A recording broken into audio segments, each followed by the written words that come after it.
أصدرت المديرية العامة للأمن الوطني زوال يومه السبت فاتح أبريل 2023 قراراً يقضي بالتوقيف المؤقت عن العمل في حق مقدم شرطة يعمل بالأمن العمومي بولاية أمن مراكش، وذلك لكونه يشكل موضوع بحث قضائي للاشتباه في تورطه في قضية تتعلق بهتك العرض في حق قاصر.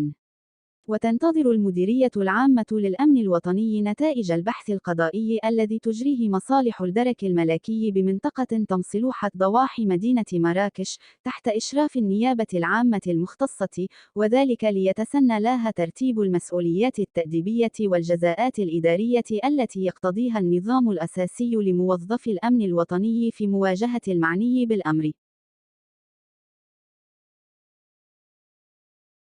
لا تنسوا الاعجاب بالفيديو والاشتراك في القناة.